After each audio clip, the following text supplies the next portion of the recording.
सर्व स्वामी सेवेकरांना श्री स्वामी समर्थ. तर तुमचं प्रियालयच्या चॅनलमध्ये अगदी मनापासून स्वागत आहे. 2 नोव्हेंबर 2025 रोजी तुळशी विवाह आहे आणि आपल्या हिंदू धर्मामध्ये तुळशी विवाह खूप मोठ्या उत्साहाने आनंदाने साजरा करतो. घरोघरी आपण त्या दिवशी तुळशीचे विवाह हे लावले जातात. तुळशी विवाह हा कार्तिक एकादशीला असतोच आणि कार्तिक एकादशीलाच आपण प्रबोधिनी एकादशी म्हणून सुद्धा ओळखली जाते. तर आजच्या व्हिडिओमध्ये तुम्हाला कार्तिक एकादशी म्हणजे तुळशी विवाह दिवशी आपल्याला आपल्या घरामध्ये एक दिवा लावायचा आहे आणि तो दिवा लावून आपल्याला मंत्र म्हणायचा आहे. याविषयी तुम्हाला ह्या व्हिडिओमध्ये सविस्तर अशी माहिती देणार आहे. तर ही छोटीशी जी सेवा आहे ती आपल्याला तुळशी विवाह दिवशी आपल्या घरामध्ये करायची आहे. तर ही सेवा आपल्याला का करायची किंवा ही सेवा आपल्याला कशी करायची आणि कोणते मंत्र म्हणायचे आणि ही छोटीशीच एक सेवा आहे जी तुळशी विवाह दिवशी प्रत्येक स्वामी भक्तांना आपल्या घरामध्ये नक्कीच करा. तुम्हाला अनेक प्रकारचे अनुभव येतील. तुमच्या आयुष्यातील जे पण प्रश्न असतील, ज्या पण समस्या असतील, जे पण प्रॉब्लेम असतील ते सर्वातून तुम्हाला नक्कीच मार्ग मिळेल. तर चला आता आपण जास्त वेळ न घेता व्हिडिओला सुरुवात करूया. तर त्याच्या आधी एक सांगते की तुम्ही जर माझ्या चॅनलवर नवीन असाल तर चॅनलला लाईक करा, शेअर करा आणि नक्की सबस्क्राईब करा. व्हिडिओ कुठेही स्किप न करता व्हिडिओ शेवटपर्यंत बघा. तर बघा, तुम्हाला सर्वांना माहिती आहे की तुळशी विवाह हा 2 नोव्हेंबरला आहे आणि तुळशी विवाह आपण प्रत्येकजण आपल्या घरोघरी तुळशीचे लग्न लावले जाते. त्या दिवशी भगवान विष्णू हे योगनिद्रेतून जागे झाले होते. तर ह्या दिवशी आपल्याला भगवान विष्णूंची जेवढी सेवा करणं शक्य होईल तेवढी आपल्याला सेवा आपल्या घरामध्ये करायची आहे. आणि ज्या वेळेला आपण भगवान विष्णूंची सेवा आपल्या घरामध्ये करणार त्यावेळेला माता लक्ष्मीसुद्धा आपल्यावर प्रसन्न होऊन आपल्या घरातील सर्वांना कृपाशीर्वाद नक्की भगवान विष्णूंची सेवा करणार तेवढा माता लक्ष्मीचा कृपाशीर्वाद आपल्यावर राहणार. आणि ज्यावेळेला आपल्या घरामध्ये पैशाचे प्रॉब्लेम असतील, पैशाचा कोणती पण टंचाईत असेल, पैसा जर पुरवठा येत नसेल, आपल्या घरामध्ये लक्ष्मी जर स्थिर नसेल तर नक्कीच तुमच्या घरावरती माता लक्ष्मीची कृपादृष्टी नक्कीच राहील. तर यासाठी आपल्याला भगवान विष्णूंची सेवा करायची आहे. तर भगवान विष्णूंची सेवा आपल्याला विष्णू सहस्रनामाचं पठण करायचं आहे. हे एक तुम्हाला त्या दिवशी करायचं आहे महत्त्वाचं. तर आता मी तुम्हाला सांगते की तुळशी विवाह दिवशी म्हणजेच कार्तिक एकादशी दिवशी आपल्याला दिव्याचा एक उपाय करायचा म्हणजे एक सेवा करायची जी आपल्या घरातल्या अनेक समस्या अडचणीचं निवारण होण्यासाठी आपल्या घरामध्ये आपल्याला हा उपाय करायचा आहे. तर दिवासुद्धा आपल्याला त्या दिवशी लावायचा आहे न चुकता आणि आपल्याला त्या दिवशी मी जो आत्ता मंत्र सांगणार आहे त्या मंत्राचं घरामध्ये पठण करायचं आहे.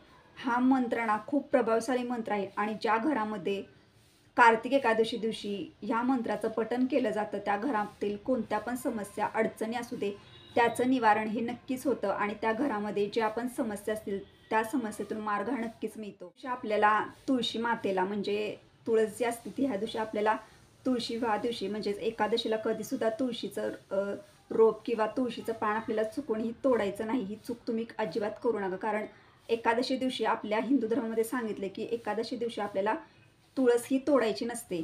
तर ह्या दिवशी आपल्याला तुळशीपत्र जे पण असेल ते तुम्हाला आधी 1-2 दिवस तुमच्या घरी आणून ठेवायचं आहे आणि ह्या दिवशी तुम्हाला न विसरता भगवान विष्णूंना तुळशीपत्र नक्कीच अर्पण करायचं आहे.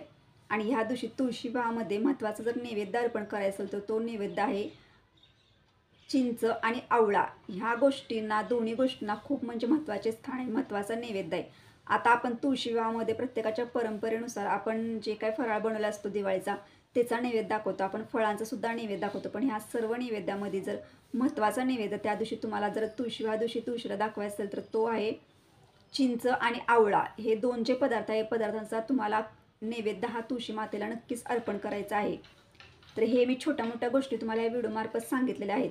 तर आता मी तुम्हाला सांगते की कोणता दिवा लावायचा आहे.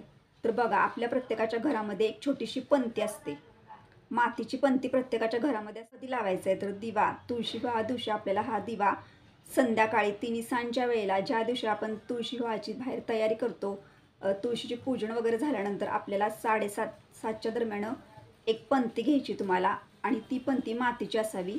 मातीची पंती घ्या आणि 2 कापूस घ्यायचा. 2 वातींची आपल्याला एक वात करायची.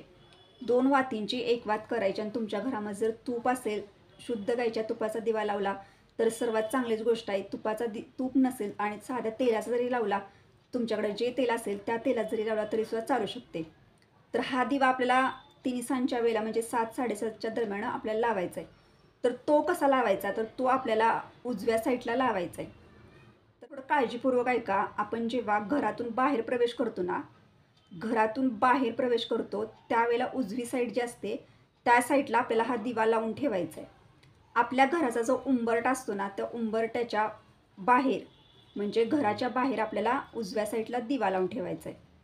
उजवी साईड कोणती हे अजून एकदा तुम्हाला सांगते. जेव्हा घरातून बाहेर प्रवेश करतो ना आणि त्यावेळेला जी उजवी साईड येते त्या साईडला दिवा लावायचा. दिवा लावल्यानंतर आपल्याला त्या दिव्याची जी ज्योत असेल ती आपल्याला पूर्व दिशेला करायची. म्हणजे सूर्य ज्या दिशेला उगवतो त्या दिशेला आपल्याला ते दिव्याची वात करायची आहे, दिशा करायची आहे. तर त्यानंतर तुम्हाला घरात यायचं आहे. घरात आल्यानंतर आपल्याला प्रथम आपल्या स्वामींपुढं म्हणजे देवघराजवळ दिवा धूप आरती सर्व लावायचं. घरात घंटानाद करायचा, तुळशीला सुद्धा ओवाळायचं आपल्याला. आणि त्यानंतर आपल्या घरामध्ये आपल्याला स्वामींजवळ बसायचं. बसण्यासाठी आपल्याला आसन घ्यायचं. त्यावेळी आपल्याला एक माळ श्री स्वामी समर्थांचा मंत्र म्हणायचा. त्यानंतर विष्णू सहस्रनामाचं पठण करायचं आणि त्यानंतर तुम्हाला हा महत्त्वपूर्ण मंत्र तुमच्या घरामध्ये एक माळ करायचा आहे. तर दिवा लावल्यानंतरच्या ह्या सेवा आहेत. दिवा लावल्यानंतर आपल्याला घरामध्ये ह्या येऊन सेवा लगेच करायच्या आहेत. तर त्यानंतरचा प्रभावी मंत्र आहे की जो मंत्र प्रत्येक भक्तानं तुळशी विवाह दिवशी, कार्तिक एकादशी आपल्या घरामध्ये नक्की पठण करा. हा मंत्र आपल्या घरामध्ये पठण केल्यानंतर आपल्या आयुष्यातील अनेक समस्या, आपल्या घरामध्ये जे पण नकारात्मकता असेल, घरामध्ये जे पण वाईट काय पण असेल, दोष किंवा वाईट शक्ती असेल, ती आपल्या घरातून नक्कीच बाहेर जाते. घरामध्ये एक समाधानकारक वातावरण निर्माण होतं, घरामध्ये शांतता निर्माण होते आणि घरातील सर्व वातावरणामध्ये ह्यातील ध्वनी जे असतात मंत्राचे ते ध्वनी सर्व घरामध्ये पसरले जातायचे. तर मंत्र आपल्या नित्यसेवेच्या पुस्तकामध्ये सुद्धा आहे आणि तुम्हाला डिस्क्रिप्शन बॉक्समध्ये सुद्धा मी लिहून देईन. ओम नमो भगवते वासुदेवाय नमः.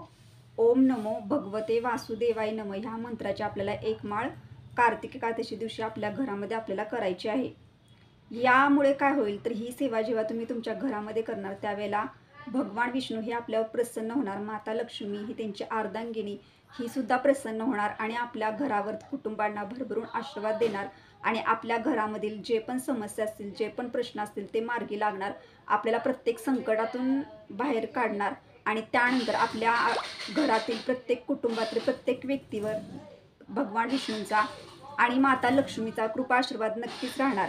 तर यासाठी आपल्या घरामध्ये छोटीशी सेवा हा एक दिव्याचा उपाय आणि हे जे काही विष्णूचे मंत्र किंवा विष्णूची थोडीफार सेवा मी तुम्हाला ह्या व्हिडिओमार्फत सांगितली. तुम्हाला जर हा व्हिडिओ आवडला असेल तर लाईक करा, शेअर करा आणि नक्की सबस्क्राईब करा. आणि सर्व स्वामी भक्तांना तुळशी विवाहाच्या खूप खूप शुभेच्छा. सर्वांना पुन्हा एकदा श्री स्वामी समर्थ.